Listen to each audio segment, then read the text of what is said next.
नमस्कार. आज आपण मस्त रस्सेदार असं डाळ वांग बनवून घेणार आहोत.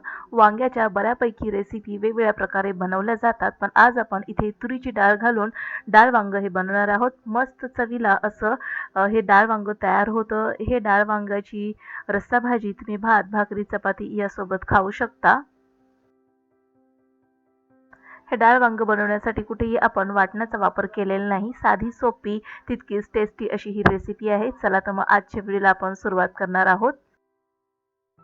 डाळ वांग बनवण्यासाठी इथे मी काटेरी वांगी घेतलेली आहेत. अशा प्रकारची वांगी मार्केटमध्ये ताजी-ताजी आली होती. तर आज आपण याच वांग्याची रेसिपी बनवणार आहोत.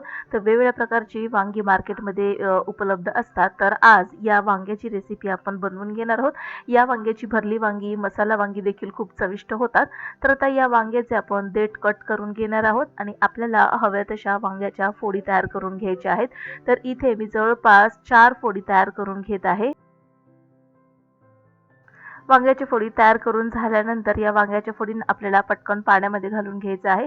कारण की वांगी कट करून झाल्यानंतर त्या काळ्या पडायला लागतात. तर आता या फोडी तयार करून घेतलेल्या आहेत. या फोडींना आपण पाण्यामध्ये घालून घेऊया.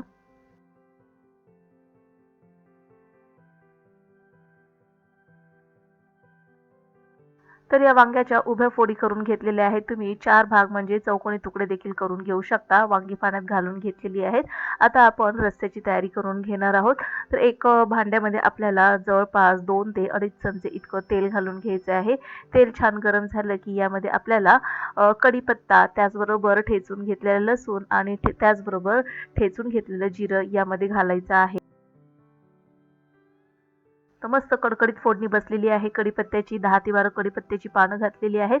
1 चमचा ठेचून घातलेला लसूण जिरं घातलेलं आहे आणि आता ही फोडणी मस्त खमंग अशी 1 मिनिटासाठी परतून घ्यायची आहे. छान अशी फोडणी परतून झाल्यानंतर यामध्ये आपल्याला घरगुती मसाला घालून घ्यायचा आहे. तर इथे माझ्याकडे कोल्हापुरी मसाला आहे. तर हा कोल्हापुरी मसाला जवळपास आपल्याला आपल्या आवडीनुसार 2 ते 3 चमचे इतकं घालून घ्यायचं आहे. आता हा कोल्हापुरी मसाला जास्त तिखट नाही, तर म्हणून इथे मी जवळपास 2 ते 2.5 चमचे इतका मसाला घालून घेतलेला आहे. तेलातच घालायचा आहे म्हणजे छान असा कट तयार होतो. छान हा आता मसाला फ्राय झालेला आहे. आता यामध्ये आपण तयार करून घेतलेल्या वांग्याच्या फोडी घालून घेऊया. तर अशा प्रकारे या वांग्याच्या फोडी घालून घेतल्यानंतर आपल्याला परतून घ्यायचं आहे. हे वांगं फोडणीवरती 2 ते 3 मिनिटांसाठी हलकंसं परतून घ्यायचं आहे. त्यामुळे वांग्याचा जो कच्चेपणा असतो तो निघून जातो. तर याला आता आपण परतून घेऊया. तर या वांग्यामध्ये जी आपण डाळ घालणार आहोत, इथे मी तुरीची डाळ घालणार आहे. तुरीची स्वच्छ डाळ धुवून घेतलेली आहे आणि या डाळीला आपल्याला जवळपास 5 ते 7 मिनिटांसाठी भिजवून ठेवलेलं होतं. तर हीच डाळ आपल्याला घालायची आहे. तर वांगी व्यवस्थित आता इथे परतून तयार होत आहेत. तोपर्यंत डाळ देखील आपण एका प्लेटमध्ये भिजत ठेवलेली आहे. तर इथे जवळपास मूठभर इतकी तुरीची डाळ आहे. तर आता ही छान भिजलेली आहे पाहू शकता. तर अशा प्रकारची तुरीची डाळ आपण यामध्ये घालायची आहे म्हणजे ही पटकन शिजते. तर आता या डाळीला देखील आपण घालून घेतलेलं आहे आणि पुन्हा एकदा आपण हे सर्व मिक्स करून घेऊया. तर अशा प्रकारे कोल्हापूर साईडला डाळ वांग हे घरोघरी बनवलं जातं. आता ही डाळ आणि वांग आपण व्यवस्थित मिक्स करून घेणार आहोत. तर 1 ते 2 मिनिटांसाठी व्यवस्थित आपण याला परतून घेऊया आणि मग यामध्ये आपण पाणी घालून घ्यायचं आहे. तर वांग हे साधारणपणे आपल्याला मध्यम होईल इतकं असं शिजवून घ्यायचं आहे. छान परतून झालेलं आहे. यामध्ये आता मी पाणी घालून घेतलेलं आहे. शक्यतो पाणी इथे आपल्याला गरम घालायचं आहे म्हणजे डाळ वांग हे छान असं शिजलं जातं. आता हे पाणी घातल्यानंतर व्यवस्थित मिक्स करून घ्यायचं आहे. आपल्याला बघायचं आहे यामध्ये आपल्याला रस्सा किती हवा आहे त्यानुसार आपल्याला पाणी घालून घ्यायचं आहे. आणि या रस्स्याला आता छान असा घट्टपणा येण्यासाठी यामध्ये आपण शेंगदाण्याचं कूट घालून घेणार आहोत. तर इथे जवळपास 2 ते 2.5 चमचे आपण शेंगदाण्याचं कूट घालून घेऊया. तर हे शेंगदाणे जे आहेत ते कच्चे शेंगदाणे आहेत आणि त्या कच्च्या शेंगदाण्याचं कूट इथे मी असं बारीक तयार करून घेतलं होतं. तर आता इथे 2 ते 2.5 चमचे आपण ते घालून घेणार आहोत आणि ह्या वांग्याच्या रस्सा भाजीसोबत हे मस्तपैकी शिजवून घेणार आहोत. जसं-जसं हे वांग्याचा रस्सा शिजत जातो तसं-तसं या शेंगदाण्याचं तेल देखील मस्त सुटत जातं. खूप छान अशी चव या डाळ वांग्याला येते. व्यवस्थित मिक्स करून घेतलेलं आहे आणि आता याला आपण उकळी येऊ देणार आहोत. शिजू देऊयात आहे. थोडंसं चवीनुसार मीठ घालून घेतलेलं आहे आणि याला आता आपण शिजू देऊया.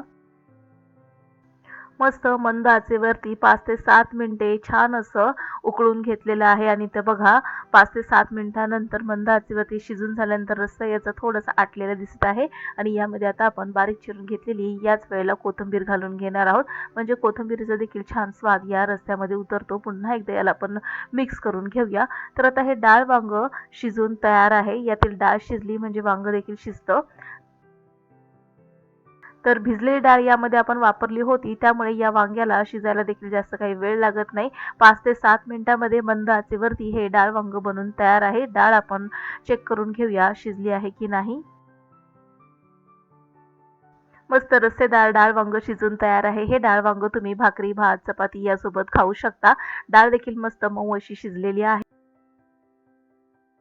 तर डाळ ही छान मस्तपैकी शिजलेली आहे आणि आता हे डाळ वांग बनून तयार आहे. याला आता आपण एका सर्व्हिंग बाउलमध्ये काढून घेणार आहोत.